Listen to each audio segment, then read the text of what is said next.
Telangana public school Telangana education commission.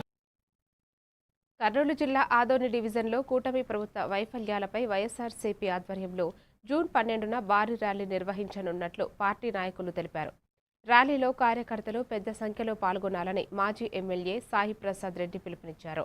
ఎన్నికల హామీల అమలులో ప్రభుత్వం విఫలమైందని ఆరోపిస్తూ సంక్షేమ పథకాలు అందే వరకు ఉద్యమాలు కొనసాగుతాయని నాయకులు పేర్కొన్నారు.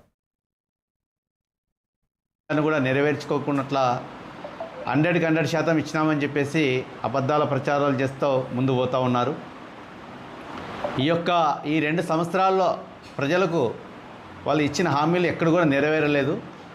ఆ యొక్క ఇచ్చిన హామీలు నెరవేర్చే విధంగా వైఎస్ఆర్సీపీ రాష్ట్ర కేంద్ర పార్టీ పిలుపు మేరకు, అలాగే వైఎస్ఆర్సీపీ ఆదోని నియోజకవర్గం ఇన్ఛార్జి మాజీ ఎమ్మెల్యే సాయి ప్రసాద్ రెడ్డి గారి ఆదేశాల మేరకు ఈ నెల 12వ తారీఖున వైఎస్ఆర్సీపీ పార్టీ కార్యాలయం నుంచి భీమస్ వరకు పెద్ద ఎత్తున నియోజకవర్గంలో ఉన్నటువంటి మాజీ మున్సిపల్ చైర్మన్లు, మాజీ వైస్ చైర్మన్లు, కౌన్సిలర్లు, మాజీ కౌన్సిలర్లు, తర్వాత విలేజ్లో ఉన్నటువంటి మాజీ సర్పంచ్లు, ఎంపీటీసీలు, జెడ్పీటీసీ మెంబర్, మాజీ జెడ్పీటీసీ మెంబర్లు, పార్టీ కమిటీ మెంబర్సు, అలాగే స్టేట్ కమిటీ, జిల్లా కమిటీ, టౌన్ కమిటీ, అనుబంధ కమిటీలు, మాజీ స్టేట్ డైరెక్టర్లు అందరూ కూడా ఈ నెల 12వ తారీఖున పెద్ద ఎత్తున ఈ యొక్క ర్యాలీ కార్యక్రమాన్ని చేయవలసిందిగా